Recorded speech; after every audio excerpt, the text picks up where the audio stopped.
नमस्कार. नमस्कार. जय हर्षिल. परिचय वेंकट वरदरे. मैं महाराष्ट्र धाराशिव डिस्ट्रिक्ट से बिलोंग करता हूँ. महाराष्ट्र में धाराशिव जिला कर्नाटक के बॉर्डर पे लगता है, वहाँ से मैं बिलोंग करता हूँ और इस खूबसूरत सिस्टम को सीख रहा हूँ. अभी पंकज पाटिल सर ने मार्केट के बारे में थोड़ा बताया. पहले तो एक बात ऐसी है, हम ये सिस्टम में जानने के लिए सबसे पहली बात है, किसी भी मीटिंग में हम जाते हैं, हरसिम का कोई प्रोग्राम भी हम देखते हैं, तो पहले हमको यहाँ हाजिर होना सबसे बहुत जरूरी है. बहुत बार क्या होता है, हम हरसिम के यहाँ आते तो हैं, मीटिंग में भी आते हैं, लेकिन हम फिजिकली यहाँ रहते हैं, तन से रहते हैं, लेकिन मन से नहीं रहते. तो क्या है, तन और मन दोनों साथ में लेके यहाँ बैठना और जो बातें हो रही है उसको ग्रहण करना. अब हमारे देश में कुछ लोग अमीर है, कुछ लोग गरीब है. मानते हैं नहीं मानते? हाय. सही है. यस. तो हमको अमीर होना पसंद पड़ेगा कि गरीब रहना पसंद? अमीर होना. अमीर होने का तरीका हमारे पास क्या है? कुछ नहीं. हम लोग क्या कर रहे हैं, हमारे देश में 20% लोग अमीर है ऐसा बोला जाता है. बहुत बार सुना है सबने. और 80% लोग जो है गरीब है ऐसा बोला जाता है. ये भी बात हमने सुना है. तो 20% लोग अमीर है और 80% लोग गरीब है ऐसा जो बोला जाता है और देखा भी जाता है. इसका कारण क्या है? ईश्वर ने तो सबको एक सरीका बनाया है. अमीर को 4 पैर नहीं होते, गरीब को भी 2 पैर होते हैं, अमीर को भी 2 पैर होते हैं, शक्ल एक सेम होती है. सब जो भी शरीर के पार्ट्स है भगवान ने सबको सेम दिया है. लेकिन कुछ लोग अमीरी में जिंदगी जीते हैं, कुछ लोग गरीबी में जिंदगी काटते हैं. तो ये ऐसा क्यों होता है? ऐसा इसलिए होता है कि हमारी जो सोच होती है कि हम अपना ही काम करके अमीर बनने की कोशिश करते हैं. ज़्यादा करके हमारे देश में लोग नौकरी के तरफ ही सोचते हैं, नौकरी के तरफ ही बढ़ते हैं. हमारे घर में जो भी बच्चे पढ़ रहे हैं, हम उन बच्चों को बचपन से यही सिखाते हैं कि अच्छी तरह से पढ़ाई कर, अच्छे मार्क्स ले, अच्छे नंबर ला और अच्छी नौकरी कर. यही बोलते हैं ना. हम बचपन में हमारे बच्चों का ऐसा कभी बोलते हैं कि अच्छी पढ़ाई कर, नॉलेज ले और कोई बिजनेस कर? ऐसा बहुत कम घरों में होता होगा, लेकिन ज़्यादातर घरों में यही बोला जाता है कि अच्छी पढ़ाई कर और नौकरी कर. लेकिन नौकरी से कोई अमीर नहीं बन सकता. ये बात मानते हैं आप? यस. नौकरी में क्या होता है, एक सैलरी होती है, वो फिक्स होती है और फिक्स होने के बाद भी वो कुछ उम्र के हद तक मिलती है. गवर्नमेंट के हिसाब से अगर बोले, कानून के हिसाब से, तो उम्र के 58 ईयर या 60 साल के बाद में हम नौकरी नहीं कर सकते, रिटायर हो जाते. नौकरी जब तक कर रहे हैं तब तक हमारे पास पैसा है, लेकिन जिस दिन हमारी नौकरी रिटायरमेंट हो गए, हम घर में आ गए, तो फिर हमारे पास पैसा आने का सोर्स बंद हो जाता है. लेकिन खर्चा के लिए पैसे तो सबको चाहिए जिंदगी के आखिर तक. तो फिर हमारे पास कोई रास्ता नहीं रहता. फिर हम लोग क्या करते हैं, हमारे बच्चे होते हैं उस टाइम बड़े, हम रिटायर में हो गए, तो हमको जो खर्चे को पैसा लगता है वो हमारे बच्चों को मांगते हैं.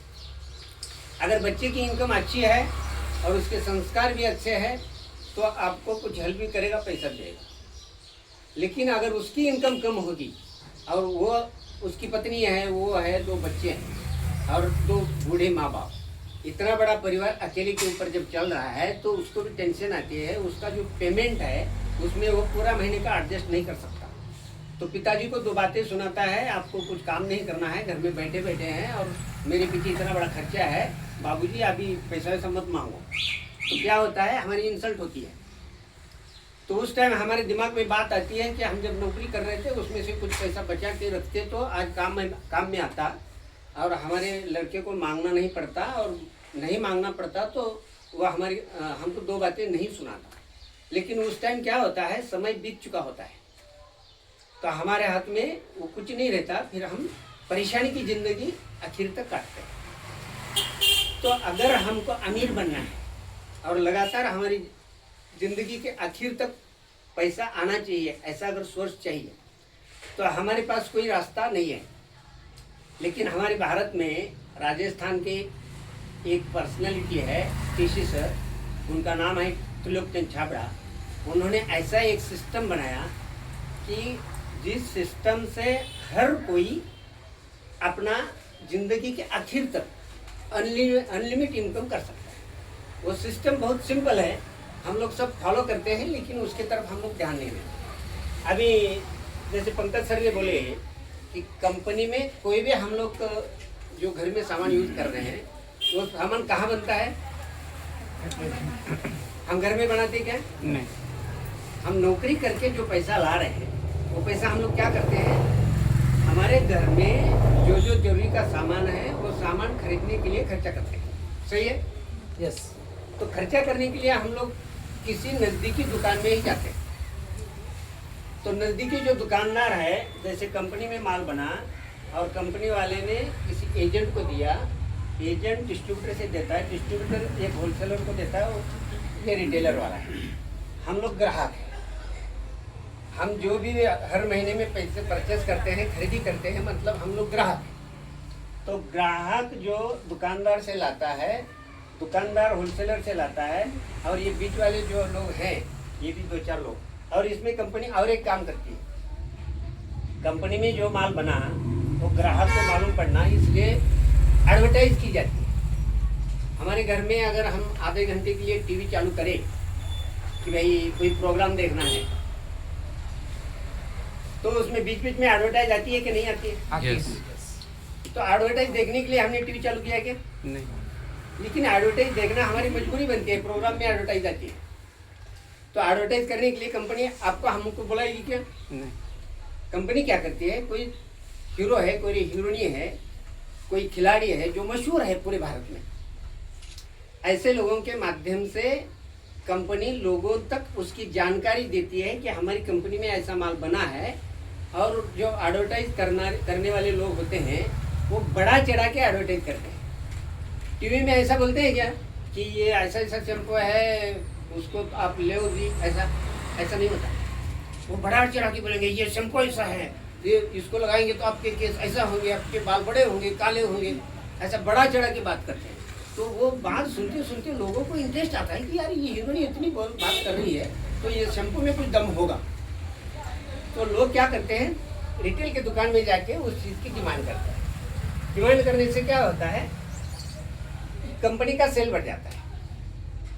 और ग्राहक के लिए क्या होता है, इस मार्केट में हम हमारा कहीं काम करके पैसा कमा रहे हैं, कमाया हुआ पैसा इस दुकान में हम खर्चा कर रहे हैं। और अभी जो पंकज पाटिल ने बोले कि कंपनी में कोई सामान अगर 50 में मिलता है, बनता है, वो एजेंट को 50 में देता है। तो एजेंट क्या करेगा, 10 रुपये कमाएगा, ये डिस्ट्रीब्यूटर को देगा।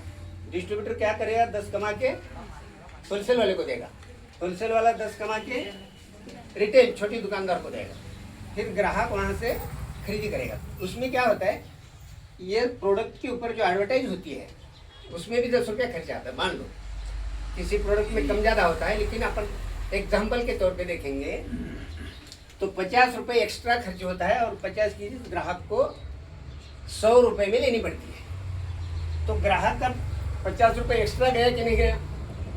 तो ये 50 रुपये एक्स्ट्रा कहाँ गया? बीच वालों ये बीच वालों के पास गया। देखो 50-100 की बात बड़ी नहीं है, 100-50 की बात बड़ी नहीं है। हम अगर एक दोस्त हमको रास्ते में मिला और किसी होटल में हम जाके अगर उसको नाश्ता पानी चाय भी पीते हैं तो 50 रुपये खत्म, ये बात बड़ी नहीं है। लेकिन अगर एक महीने का हम हिसाब करेंगे तो हमारे घर में 5-10 हज़ार का सामान लग रहा है कि नहीं लग रहा? यस। अगर 5,000 का भी सामान हमारे घर में लग रहा है तो हमारे 5,000 के परचेस में 2,500 इन बीच वाले के घर में जा रहा है क्या नहीं जा रहा है? यस। तो अगर हमारी कमाई का आधा पैसा इन बीच वाले लोगों के घर में जाएगा तो ये अमीर रहेंगे कि गरीब होंगे? अमीर। और ग्राहक का पैसा आधा मेहनत का इनके घर में जा रहा है, ये अमीर बन सकता है कभी? नहीं। दूसरी बात, ये मार्केट में क्या है, ये कंपनी का सामान जो आता है इनके पास से होके जो आता है, तो ये बीच वाले लोग जो हैं वो जो धंधे खोल के बैठे हैं वो पैसा कमाने के लिए चालू किया है, तो वो पैसा ही कमाना चाहते हैं। तो वो लोग क्या करते हैं, ओरिजिनल के साथ साथ कुछ डुप्लीकेट मिलावटी सामान भी बेचते हैं। तो मिलावटी सामान बेचने से ग्राहक को मिलावटी अगर मिल गया तो क्या होगा, ओरिजिनल खाना और मिलावटी खाना उसमें अंतर है कि नहीं है? बहुत अंतर है। ओरिजिनल खाएंगे तो हमारी हेल्थ अच्छी रहेगी और डुप्लीकेट खाएंगे तो बीमारियाँ आएंगी। हमारे देश में आज बहुत सारी बीमारियाँ जो चल रही है, हार्ट अटैक हुआ, डायबिटीज़ हुआ, बीपी हुआ, कैंसर हुआ, थायराइड हुआ, बहुत सारी बीमारियाँ हैं। आज हमारी जो बहन बेटियाँ हैं उनके अगर डिलीवरी की बात करें तो 50-60% डिलीवरी आज नॉर्मल नहीं हो रही है। उसका कारण क्या है? उसका कारण है हमारा खान पान खराब हुआ है। तो इस मार्केट में डुप्लीकेट चीज़ें मिलती है और ग्राहक का कुछ फ़ायदा भी नहीं होता।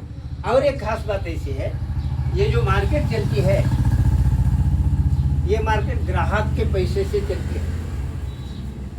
लेकिन इस मार्केट में जितने भी लोग हैं, रिटेलर हुआ, होलसेलर हुआ, डिस्ट्रीब्यूटर हुआ, एजेंट हुआ, कंपनी हुआ, एडवर्टाइज करने वाला भी हुआ, सब कमाते हैं। लेकिन जिसके पैसे से मार्केट चलती है उस ग्राहक को कुछ भी नहीं दिया जाता, वो नहीं कमाता। इस मार्केट में हमारा नुकसान है, ऐसा हमको पता भी चला। हम क्या कर सकते हैं? क्या तो हमारे पास कुछ इलाज है, लेकिन किसी सर ने हमारा ये सॉल्यूशन किया, हमारा ये प्रॉब्लम मिटाने की कोशिश की। उन्होंने क्या किया, ये बीच वाले लोग जो है ना, इनको सबको हटा के कंपनी का माल डायरेक्ट ग्राहक तक पहुंचाने की एक नई मार्केट चालू की।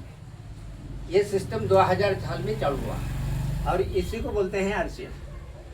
अब इस सिस्टम में क्या होता है,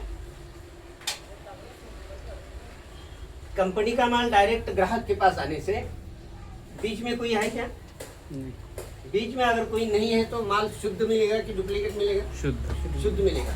और दूसरी खास बात क्या है, यहाँ पर बीच वाले कोई नहीं रहते, इसलिए ये लोग जो कमा रहे हैं बीच वाले, उनका पैसा बचेगा कि नहीं बचेगा? बचेगा। तो वो पैसा यहाँ ग्राहक को दिया जाता है। यस। तो हर ग्राहक को, हर आदमी ग्राहक है, तो घर का सामान खरीदने से हमारे घर में एक पैसा आना चालू होता है, उसका एक सिस्टम है। वो सिस्टम के बारे में अगर हम बात करें तो पहले तो यहाँ सामान शुद्ध नहीं मिलता था, यहाँ सामान शुद्ध मिल रहा है। यहाँ हम जब ले रहे थे शुद्ध नहीं मिलता था, यहाँ हम ग्राहक होके भी अगर खरीदी करेंगे तो सामान शुद्ध मिलेगा। और दूसरी बात क्या है, यहाँ खरीदने में और यहाँ खरीदने में फ़र्क क्या है, यहाँ हम लोग जो खरीदी कर रहे थे इसका कहीं रिकॉर्ड नहीं था। अभी हम आरसीएम में नहीं है समझो, और आज तक आरसीएम में नहीं थे, लेकिन घर का सामान तो आ रहा था कि नहीं आ रहा था? यस। लेकिन जिस भी कंपनी का हम सामान यूज कर रहे थे, उस कंपनी को पता था कि आप सामान उसका ले रहे हैं, उसको पता ही नहीं था। क्यों? कि हमारा कोई आईडी नंबर नहीं है, हमारा कोई पहचान ही नहीं है, कंपनी को पता कैसे चलेगा? इतना बड़ा देश है, इतनी बड़ी संख्या है, तो कंपनी को मालूम ही नहीं पड़ता। तो आरसीएम ने क्या किया, यहाँ कंपनी का कितना सामान आपने लिया वो पता चलना चाहिए, इसलिए यहाँ एक आईडी निकालना पड़ता है। आईडी निकालने के लिए कोई पैसा नहीं लगता, वो फ्री में होता है, डॉक्यूमेंट्स देने पड़ते हैं। वाह, फ्री में हो गया। डॉक्यूमेंट्स में क्या लगेगा? आधार कार्ड लगेगा, पैन कार्ड लगेगा, बैंक पासबुक, एक फोटो और नॉमिनी और एक मोबाइल नंबर। और आज डिजिटल का ज़माना है, हम घर में बैठे बैठे मोबाइल के ऊपर आईडी निकाल सकते हैं। आईडी निकालने के बाद में हम यहाँ खरीदने के बजाय, अगर कंपनी का माल हम डायरेक्ट ग्राहक तक हमारे पास आ रहा है, यहाँ खरीदने के बजाय अगर हम आरसीएम की शॉप में खरीदी करेंगे तो हमारा रिकॉर्ड रहेगा, क्योंकि हमको आईडी मिला हुआ है। तो यहाँ दुकान में जब सामान लेंगे तो हमारा बिलिंग होगा पक्का, तो बिल मारते ही कंपनी को पता चलेगा और हमारे मोबाइल पे मैसेज भी आएगा। तो उससे कंपनी को मालूम पड़ेगा कि फलाने आदमी ने फलाने जगह पे इतना इतना सामान लिया है। तो उस हिसाब से 1 तारीख से लेकर के हर महीने की लास्ट तारीख तक जो भी हम सामान लेते हैं उसका हिसाब रखा जाता है और उसके हिसाब से हमको कुछ फ़ायदा दिया जाता है। पहला फ़ायदा तो क्या होगा, शुद्ध सामान मिलेगा। दूसरा, यहाँ हम MRP में सामान ले रहे थे, यहाँ पर हम लोगों को 20 से 25% डिस्काउंट में सामान मिलता है। अगर यहाँ MRP में ले रहे थे, यहाँ डिस्काउंट भी मिल रहा है। इसका मतलब क्या, यहाँ 1000 का सामान हम ले रहे हैं तो यहाँ हमको 800 में मिलेगा। तो 1000 के पीछे कितना बचेगी? 200 रुपये।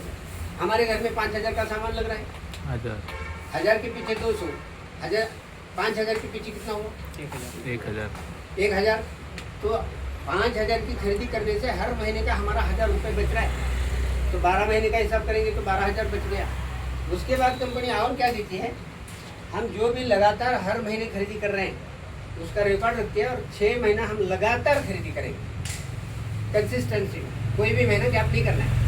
किसी महीने कम करो, किसी महीने में ज़्यादा करो, चलेगा, लेकिन किसी भी महीने में खरीदी बिना नहीं रहना, कंटिन्यू खरीदी करना। तो उसके बाद क्या होगा, 6 महीने का आपका जो भी खरीदी है वो खरीदी को एक साथ मिलाया जा करके उसके ऊपर कुछ फ्री सामान मिलेगा। अब फ्री सामान मिलने की कुछ कंडीशन है।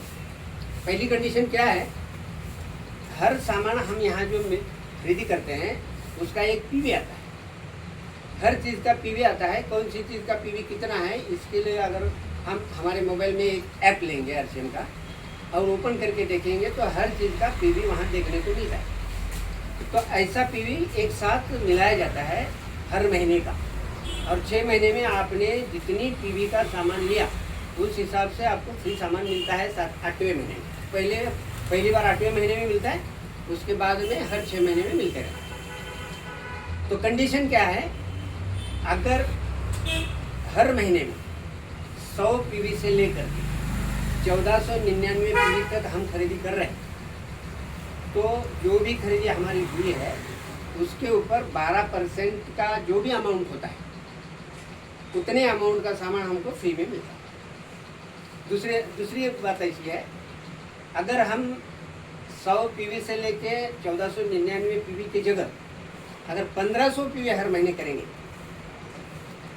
तो 6 महीने के बाद 1500 रुपये का सामान मिलेगा। अगर हमारे घर में और परचेस करेंगे, हम 5000 का सामान हर महीने ले रहे हैं तो 6 महीने के बाद में 2500 का सामान फ्री मिलेगा। ये फ्री का सिलसिला इस तरह रहता है। दूसरी बात, ये इस मार्केट में हम खरीदी कर रहे थे, डिस्काउंट भी नहीं मिल रहा था, यहाँ पर डिस्काउंट भी मिल रहा है। यहाँ हम खरीदी कर रहे थे, कोई कंपनी ने कभी फ्री दिया था? नहीं दिया था। यहाँ फ्री भी मिल रहा है और यहाँ शुद्ध सामान भी नहीं मिल रहा था, यहाँ शुद्ध भी मिल रहा है। तो 3 बातें अच्छी हुई। एक तो सामान शुद्ध मिला तो हेल्थ अच्छा रहेगा, हॉस्पिटल का खर्चा बचेगा हमारा। दूसरा फायदा क्या होगा, डिस्काउंट भी मिलेगा, पैसा बचेगा। तीसरा फायदा क्या होगा कि हमारा 6 महीने के बाद में कुछ फ्री मिलेगा। 3 फायदे हो गए। तो हमको जैसे फायदे हुए वैसा ही हमारे भाई का फायदा होना चाहिए कि नहीं होना चाहिए? यस। हमारे पड़ोस वालों का फायदा होना चाहिए कि नहीं होना चाहिए? वैसी ऐसी ही चीज़ हम हमारे पहचान वाले लोगों को बताएंगे कि भाई ऐसे कुछ में वाड़ा में एक दुकान खुली है, एक सिस्टम चल रहा है, वहाँ पर सामान भी शुद्ध मिलता है, उससे हमारी बीमारियाँ भी गायब होती है और डिस्काउंट भी मिलता है, पैसा भी बचता है और 6 महीने के बाद फ्री भी मिलता है। तो उसको भी अच्छा लगेगा, तो वो भी बोलेगा फिर इसके लिए क्या करना पड़ेगा? तो बोलने का कि भाई उसके लिए मैंने जैसे आईडी निकाला वैसे आप भी आईडी निकालो। तो आईडी निकालने के लिए क्या करना पड़ेगा, कितना पैसा लगेगा? पैसा तो कुछ लगता ही नहीं, तो उनको बोलना पैसा नहीं लगता है, डॉक्यूमेंट दे दो, आईडी निकल जाएगी। अपन बैठे बैठे मोबाइल पे आईडी निकालेंगे, डिजिटल ज़माना है। ऐसे करके हम इस सिस्टम का अगर लोगों के पास जानकारी देते रहेंगे तो कुछ लोग ना बोलेंगे, कुछ लोग हाँ बोलेंगे, क्योंकि भारत की कंडीशन ऐसा है, भारत के लोगों की साइकोलॉजी ऐसी है, कोई भी नई चीज़ पहले ही एक्सेप्ट करते नहीं। इसके बहुत सारे उदाहरण। आज अगर 1-2 उदाहरण को हम देखें तो सर जी, एक ज़माना था हमारे देश में महिलाओं को स्कूल में भेजा जाता था क्या? नहीं। एक ज़माना था, लोगों की सोच ऐसी थी कि लड़कियों को स्कूल में नहीं भेजना है, तो लड़कियों को पढ़ाया नहीं जाता था। जो लड़के हैं वो ही स्कूलों में भर्ती होते थे। लेकिन एक आदमी हमारे देश में ऐसा पैदा हुआ जो ज्योतिबा फुले नाम से है। उन्होंने ऐसा सोचा, अगर हमारे देश को बड़ा करना है तो हर बच्चा जानकार होना चाहिए, होशियार होना चाहिए। हमारे देश का हर नागरिक होता है होशियार होना चाहिए। तो उसका टीचर कौन होता है पहले? हर बच्चे का गुरु कौन होता है? हर बच्चे का गुरु होता है उसकी माँ। और वो माँ ही अगर नहीं पड़ी होगी तो फिर बच्चे के ऊपर अच्छे संस्कार पड़ेंगे क्या?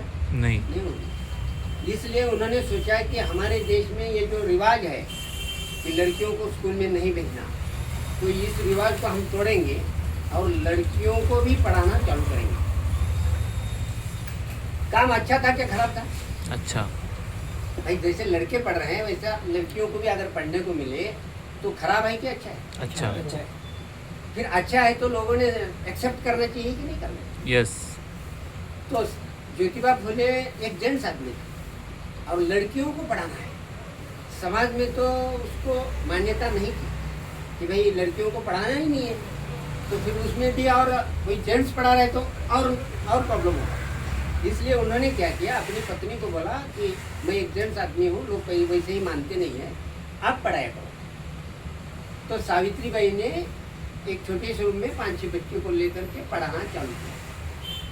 काम उन्होंने जो चालू किया था वो अच्छा था। खराब था क्या? अच्छा। नहीं, अच्छा था। लेकिन फिर भी लोगों ने सावित्री बाई को तकलीफ दी क्या नहीं दी? दी। उसको पत्थर मारे, उसके ऊपर गोबर उछाले, बहुत सारी तकलीफें थी। काम तो अच्छा था लेकिन लोगों को समझ में नहीं आता था। वैसा ही अरसेम का है, लोगों को आदत पड़ी है यहाँ खरीदी करने की, और यहाँ कितने भी फायदे हम बताएंगे तो पहले लोगों के समझ में नहीं आता है। इसलिए हम लोगों को क्या करना है, हमको समझा है ना, हमको डट के रहना है। हम लोग क्या करते हैं, लोग मानते हैं नहीं मानते हैं, ये दिमाग में रखना ही नहीं है। अपना अपना चालू करना, जो मानता है उनको अपने साथ में लेना है, उनका आईडी निकाल के देना है। इससे क्या होगा, मैं आज आरसीएम में ज्वाइंट हो गया हूँ और कल किसी को मैंने बताया, तो वो क्या करेगा, देखो मैंने आईडी निकाला, किसी बंदे को मैंने बताया, उसने हाँ बोला तो मैं उसके नीचे ज्वाइन करूँगा। ऐसे ही करते करते जो हाँ करेगा उसको हम ज्वाइन करते रहेंगे, 2 लेन में हम ज्वाइन करेंगे। हमारे भाई हो सकते हैं, पहचान वाले हो सकते हैं, हमारे साथ पढ़ने वाले हो सकते हैं, कोई भी, हर आदमी को इसकी ज़रूरत है।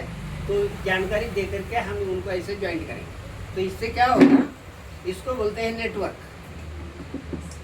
वो नेटवर्क से क्या होगा, हम अगर हर महीने की 3000 की खरीदी कर रहे हैं, इन लोगों के घर में भी सामान चाहिए कि नहीं चाहिए, ये भी 3-3 हज़ार का खरीदी कर रहे हैं। मान लो तो कम करे ज़्यादा करे, लेकिन एग्जाम्पल के लिए अपन ऐसा करेंगे, भाई 3000 वो भी ले रहे हैं। 10 आदमी हमारे नीचे अगर है और हर कोई 3000 का सामान ले रहा है, 10 आदमी का 3000 के हिसाब से कितना महीने का 30,000। 30,000। कितना होगा सर जी? 30,000। 30,000। जी 30,000। 30,000। और हमने 3000 का लिया, 33,000। टोटल कितना हुआ? 33। हमने लिया 3000 का सामान, लेकिन हमारे बाद में जो लोग ज्वाइंट हो गए हैं उन्होंने लिया 30,000 का, तो हमको कमीशन आएगा 33,000 की। इसको बोलते हैं नेटवर्क। और नेटवर्क का पावर ऐसा होता है कि हमारे लिए कोई और काम करने वाला तैयार होता है। अगर हम नेटवर्क ने काम नहीं करेंगे, अकेले हम काम करेंगे तो अमीर नहीं बन सकते। ये नेटवर्क अनलिमिटेड कितना भी बन सकता है।